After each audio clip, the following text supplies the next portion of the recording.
The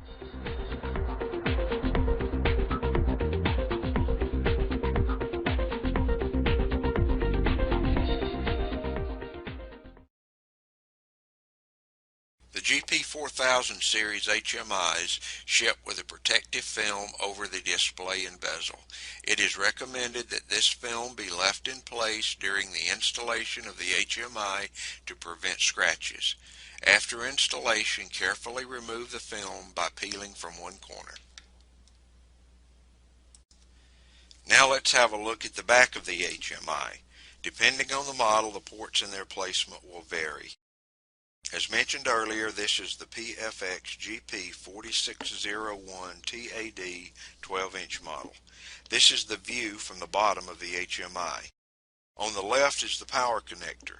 Depending on the model, this can be a 24-volt DC or 100 to 240 volt AC connector.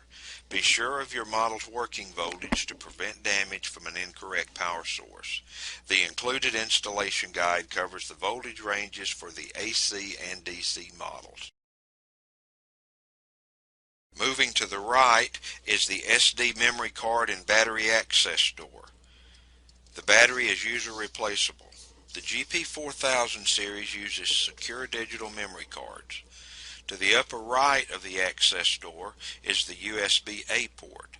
This connector is for use with barcode readers and USB memory sticks, as well as programming with the Proface CA3 USB-CB01 USB cable. The use of USB memory sticks and barcode readers will be covered in other modules. To the right of the USB-A port is the COM1 port. This is an RS-232 communications port. Pinouts for this port are diagrammed in the GP4000 series installation guide included with the HMI. Device-specific cabling diagrams and corresponding Proface cables are detailed in the device connection manuals installed with GP Pro EX and online. Directly below the COM port 1 is the USB mini port. This port is used for program transfer to the HMI via a PC and GP Pro EX. Proface offers the ZC9USCB-MB1 cable for this, but a regular high-quality USB-A to USB Mini B male cable works.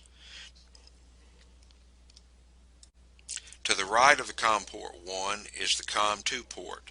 This is an RS-422/485 port. As with COM 1, the pinout diagram is in the installation guide. Device-specific connection diagrams and Proface cables are detailed in the device connection manuals. Pinouts for the GP4000 series COM ports are different from the AGP3000 series COM ports. Be aware of this when migrating from the AGP3000 to GP4000 series HMIs. To the lower right of COM port 2 is the Ethernet port. This is a 10 base T and 100 base T port.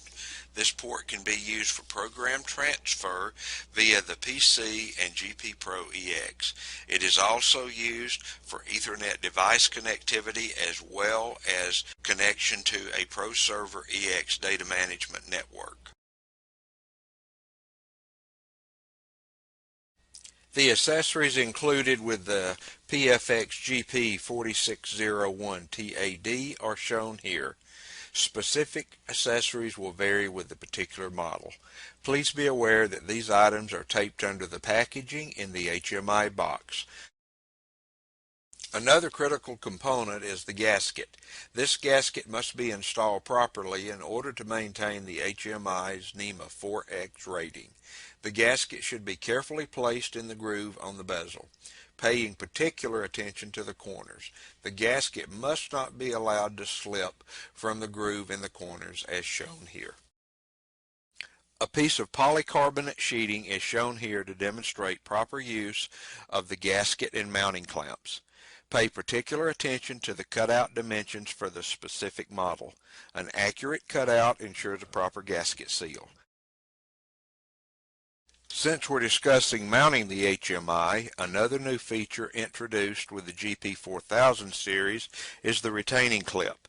This clip allows the HMI to remain in the cutout without falling out. This eliminates the requirement of someone on each side of the panel when mounting the HMI.